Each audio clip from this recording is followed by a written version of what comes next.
Hello and welcome. This is Darian bringing you a after-match commentary. I've had a couple people PM me and ask me to do a few of these, seeing how I can't really comment during the actual gameplay. It's actually kind of difficult. So what we have here is I'm in my Oxide for SRM4s with 500 tons or 500 rounds of ammo, and I'm on Conquest and Tourmaline Desert. Now the whole point of this particular commentary is lights, play the damn game your way and don't listen to what anybody says. You're going to hear a couple comments here from one of the guys basically trying to tell me how to play a light and don't do it. Now the theory is for Conquest is you want to play it like skirmish and go and immediately kill everybody, get the kill advantage, and then worry about winning it on caps if you have to. However, I'm the exact opposite.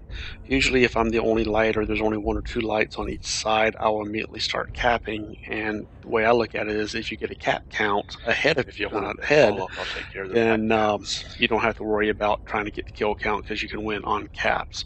So what I do here is I go for be involved in the fight, and depending on where I spawn, I usually go for the first cap I possibly can. And I will sit here and wait, and then I will cap it out. And I will then move behind. Good tip on this is if you are in thermal vision, you can actually see the enemies as they will appear as black blobs in the background. So as a light, you want to stay low. Don't get above. Don't try to snipe, depending on what your build is. Stay as low as you can. As long as you're out of sight, they can't hit you. And the longer you can keep full armor, the better off you want to be. Now, coming across the ridge there, I noticed a couple of their lights, which were Alpha, which was a cheetah, if I remember correctly, or Bravo. One of those was a cheetah. I could have easily moved to engage and probably done a lot of damage. Oh, it's a Panther, sorry. However, it would have been bad on my end because then I would have gotten engaged in the fight and would have gotten a lot of damage because it ended up being a lot of their teammates here. So I ended up going for the next cap, which is going to be Sigma here. And as a light, when you're moving in open territory, you always want to flim-flam back and forth. You don't want to try to run in a straight line unless make sure nobody's got a straight shot on you, because I only run, I think, 2 back armor on each of my torsos, so a decent shot and I'm going to be dead from the back. I front load all my armor because Oxide, you have to face the enemy. Now here I am on Sigma. At this point in time, you're going to start seeing a lot of my team dying. And this is when I realize it's probably going to be up to me to win this game on caps. And I'm hoping that my team can take out as many people as possible, especially the lights.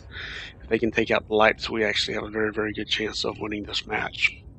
Now when you're sitting here capping, cycle through your enemies to see exactly what you have and what you're facing while you can, and that way you can see where they're damaged at and crit it out, and you can aim your SRMs that way.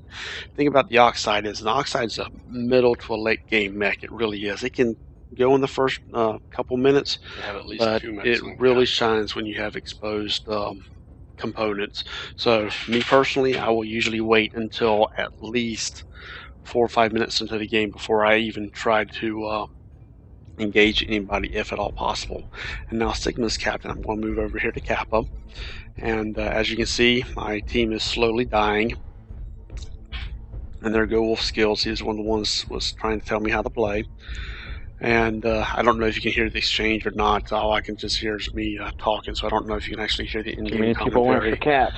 This is what happens. We'll see. I usually take the long way around caps. Like I said, I'm still fresh outside, so if I come up against any damage mechs, I have a very good chance of actually beating them and defeating them. So I've pretty much figured out right now the whole team is spread out all over the place. The last mech standing in the fight. So I want to try to get as far ahead of the caps as I possibly can. Instead of freaking being grouped and together. That's where I am shooting for right now. I'm coming up to Kappa, and as you can see, we already 4 caps ahead of points. And remember, for caps, for each cap you have, 1 tick equals 1 second. So with 4 caps, I'm actually getting 4 cap points per second. So if you get into a tight bond or tight span, you can actually determine it that way, depending on how many you need to get. So I could easily probably, and as you can see, I'm the last max standing, which I figured I would be.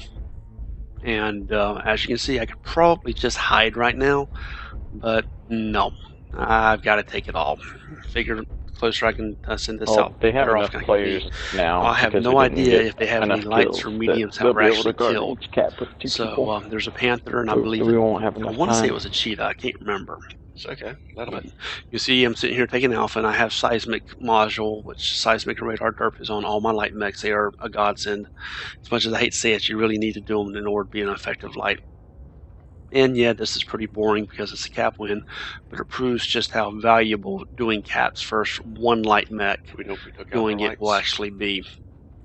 I believe I get a seismic as a Hellbringer and a Panther to actually try to take me out. I'm thinking about the Oxide as it packs a punch. There's one right there. So as soon as I can get a target acquisition and figure out where they're hurting, I can put some damage on them. Now, they'll usually tell you to shoot the legs with an Oxide, and that's actually usually a pretty good thing. The problem is when you have two light mechs, especially at a distance of greater than about 75 or 100, a lot of your SRMs will actually miss the leg, so always just do the torso. And as you can see, one shot to his torso, he's going to be dead. And now I have a Hellbringer. The thing about the Hellbringer is the left torso controls all the energy points. So if you can knock out that left torso, then you're pretty much going to beat him. There goes the Panther, one shot CT. I believe I take out the left torso there. His torso's gone, and he only has one laser left. Actually, nothing left. And I ended up taking him out with the last alpha. So with 180 missiles, I ended up taking out 2 mechs, a light and a heavy. That they have enough. And now it's coming down to it. I know they have at least possibly one other light mech, but I don't know if that light mech is dead. So I got to move on. So I'm going to cap here, and then I'm going to move back towards Gamma the back way. And remember, when you're in the light, you want to stay low. So I'm going to go up here and hope I don't meet anybody else. As you can see, I'm still pretty decently health. I could probably take on one more mech depending on what type of mech it is, if it's an assault or a heavy. An assault I could probably take out, a heavy or a medium probably not. A light I could probably take out. So something right here, when you're going down the 7 line, go low right here, don't stay up there because you can actually be seen from the E6 area where people normally death ball up. So I'm hoping that most people or most of the enemy team here are spread out trying to take caps. I know there's at least one on Epsilon. I know there's one on Theta because we're just taken, and Gamma was just taken. So there is a mech in this area somewhere. So I was thinking that with him being Gamma and me just leaving Kappa, we might have met somewhere in the middle right here, but it appears that we missed each other. He went a different way. I don't know. So I'm just going to come up the back way, and I've got 2 cap points, so I'm getting 2 points per second. So as long as I can hold out for about another 50 seconds, then I should 45-50 seconds. I should be able to win the match. The lottery. And I'm sitting here looking for seismic. That's why I always cap. And I don't see any seismic. I don't see any mech. Like I said, I knew there was a nut, and now I'm being hit. Now it's the mech. He actually ended up circling behind me. I have no idea what it was. I never did see it. So I ran through Gamma here to see if I could pull a few people back in case they wanted to go and cap Theta and Sigma. See if I can get them to chase a squirrel. And now all I'm basically doing is just trying to stay alive. I know that I should be able to win this on caps. So as long as I can stay alive, I should be able to win this for the team. And there we go. What am I at? 728. And once again, lights, play your own game. Don't listen to what anybody says. There's 100 different ways to win. Be smart. A light mech is better felt than seen. If you're seen as a light mech, you're going to get destroyed in this day and age. Like I said, an Oxide strength is mid to late game. Don't get out there and blow your load, for lack of a better word, early on. Save it for when you really need it. And there we go. And that is how playing caps actually wins over playing skirmish. Remember your game modes. So y'all have a lovely day, and I hope y'all enjoyed this commentary. I'm trying to do more and get a little bit better at it at least. Y'all have a great day. See you on the flip side.